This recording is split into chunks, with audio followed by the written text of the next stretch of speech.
release of the Last Dance documentary, which obviously highlights the last season of the Chicago Bulls dynasty, I thought, why not talk about and decide who belongs on the all-time Chicago Bulls team? What is going on, y'all? Faiz Sports Talk, back at it with another video talking, of course, some NBA here to talk about the Chicago Bulls. So if you're a Bulls fan, make sure you go ahead and you subscribe to the channel by hitting the big red subscribe button down below and turning on my post notifications, guys. And make sure you are following me on my social media. I do post a lot of videos, so would really appreciate the support. With that being said, I want to talk about the all-time Chicago Bulls team. Who would belong on that team? Okay, so we're taking all of the players that have played for the Bulls over the years since the start of the franchise, compiling them, and basically, as you see behind me, putting them on a team comprised of 12 players. So who makes this team?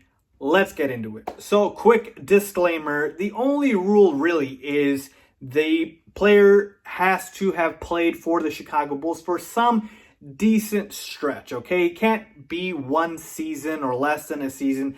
It has to have been a decent stretch that they have played for the Chicago Bulls in their career. So with that being said, let's get started. Obviously, you see the whiteboard right here, and I've listed out the starting five, which we will decide, as well as the 6 through 12 roster spots. So again, I could have done 15 players, but really, you have 12 players on a team. Usually on an NBA roster, you can have up to 15, but I decided on 12. So with that being said, let's get the easy ones out of the way first. Okay, folks, we know who's going to be on the starting five. We've got, obviously, the GOAT, MJ, and we've got Scottie Pippen, okay? Those are two gimmies for sure. And then another gimme that I'm starting at point guard that everybody should be is Derrick Rose, who won an MVP in Chicago, was obviously one of the best players in Bulls history, even in his relatively, short stretch of his career. His prime obviously wasn't even that long. He won the MVP at 22, the youngest in NBA history. And who knows, how far he could have taken the Bulls if he never got hurt. That is one of the biggest what-ifs in sports history. So obviously, Derrick Rose is going to be at point guard. And can I just say, right there, that is a nasty 1, 2, and 3 all-time team. You put that up against any team, and I'd be very hard-pressed to find somebody who's got a better 1, 2, and 3. And we're talking, again, prime D. Rose, prime MJ, and prime Scottie. Can you imagine a fast break with the three of these? You got Derrick Rose outletting to MJ, outletting to Scottie, and Scottie can lob it up back to Derrick Rose or Michael Jordan. I mean, ridiculous, okay? So now we've got the three gimmies, okay? This should not be up for debate. Everybody should have these three as their, point guard, shooting guard, small forward. Now, power forward and center, really this is where, you kind of have to decide. And again, I'm not beholden to positions like if, this person played center or power forward, they have to have fit into that position. Maybe it can be interchangeable, but for right now, here's what I'm thinking. At power forward, you probably want to put Dennis Rodman there. Helped the Bulls win 3 championship rings. Obviously, was an integral part of the Bulls' second three-peat. I don't know why his number's not retired, but that's another conversation for another day, okay? So Dennis Rodman, I would put, who obviously played the 4, one of the best rebounders in NBA history, one of the best defenders in NBA history, and he fits perfectly here because of the fact that he doesn't need the ball in his hands. The other 3 guys obviously can score, so Dennis Rodman at the 4, and then at the 5, here's the thing. Right now, I would have Joakim Noah because obviously we know Joakim Noah in his prime. He was a damn good player for the Bulls, folks. I mean, multiple-time All-Star, won a Defensive Player of the Year. I believe one year he finished like 3rd in MVP voting. He was ridiculously versatile in his prime. And at center, he'd do all the dirty work, block shots. He can even get steals. Whatever you need, Joakim Noah could do. Now, here's the only argument, or not, I shouldn't say only, but here's one of the arguments you can make. If we are including players, and I am, from way back, we're talking 60s and 70s, then we've got players like Artis Gilmore. Artis Gilmore, who played for the Bulls, and he was pretty damn good. He was like a 6-time All-Star, averaged like 23 points, 12 rebounds. Again, no nobody really watched him play, or I certainly didn't. And so it's hard to tell, if he should be the one starting at center over Joakim Noah, because he did play center. But again, if we are including those guys, you can make the argument for Artis Gilmore. But you know what? I'm going to personally leave Joakim Noah here, and I'm going to put Artis Gilmore on the bench as one of the all-time, as one of the players on the all-time team. I mean, Artis Gilmore is one of the greatest players in Bulls history. You can go look up his stats. Again, this is from way, way back, but you gotta, if you're gonna include them, you gotta give them the respect. And to that point, the 2 out of the 4 numbers retired by the Bulls are players from the 60s and 70s. Okay, trivia question: what are the 4 numbers retired by the Bulls? You probably know 2 of them. They're up here. That's obviously MJ and Scotty, 23 and 33. But the other 2 numbers are 4 and 10. Guess who those players are? Jerry Sloan. Yes, that Jerry Sloan who coached the Utah Jazz. And you know him more as a head coach than you do as a player. And Bob Love, number 10, who played for the Bulls in the 60s and 70s. So both of these guys, again, they have their number retired. Clearly, not many people got to see him play. But again, if you want to put them on this team, we can go right ahead. So Bob Love and Jerry Sloan.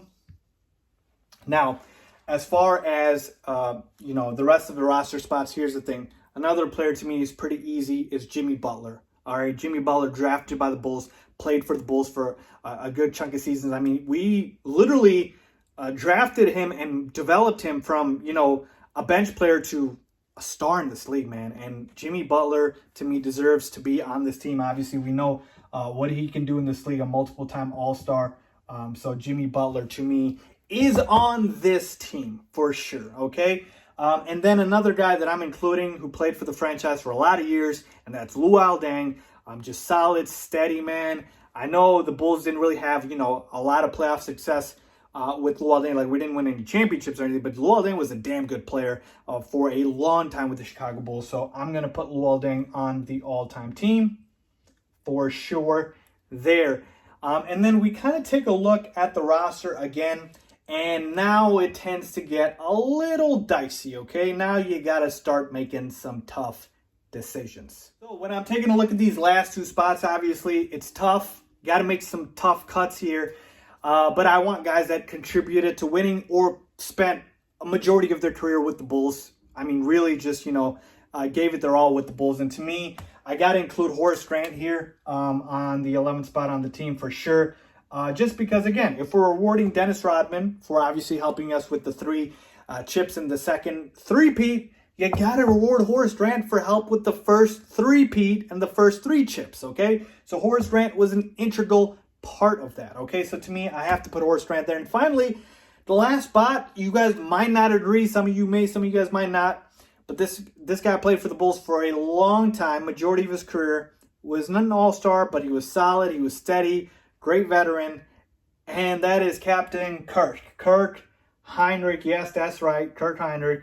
Again, I know the Bulls didn't win anything with him or anything like that, but he was solid, steady, one of the leaders in 3-pointers made for the Chicago Bulls. I'm sure he's got, a number of other records as well. I got to give Captain Kirk his respect. I'm sorry, he makes the team for me, okay? And so there you have it, the all-time Bulls team, and this team is versatile. It's defensive oriented. I mean, you can go big, you can go small. If you want to go small, you take out Joakim Noah, put in Jimmy Butler, slide Rodman to the 5, put Jimmy Butler at the 3, Scotty at the 4. If you want to go big, put in Artis Gilmore along with Joakim Noah. I mean, the possibilities are endless. And you know what? Again, here I can literally even do the depth chart for the team right here. We've got Rodman, Horace Grant, Noah, Artis Gilmore, Scotty Pippen, and then Luol Deng behind him. MJ with Butler as his backup. We've got Rose. We've got Hinrich. We've got Sloan. I can put in Bob Love here. I mean, look at this depth right here, folks. I am willing to take this team over just about any franchise's all-time team besides Lakers and Celtics, because they got like 50 Hall of Famers between them. But again, I'm not betting against the GOAT in MJ, okay? As long as your team has the GOAT, and the Bulls do, they have a shot against any team. So there you have it.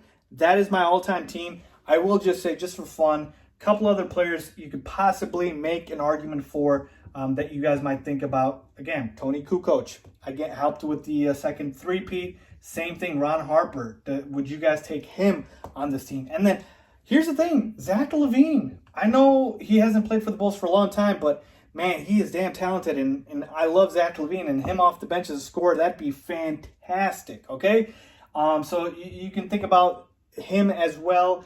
Another guy who, again, has his best year certainly with the Bulls, Ben Gordon. You guys all remember the playoff series with the Celtics, in which Ben Gordon was absolutely incredible. And then you can obviously think about shooters off the bench, Steve Kerr, you got John Paxson. So, again, possibilities are endless, but this is my team right here for the Chicago Bulls all-time team. What is yours? Let me know down below. And if you like this video, please give it a big thumbs up. Please make sure to subscribe as always.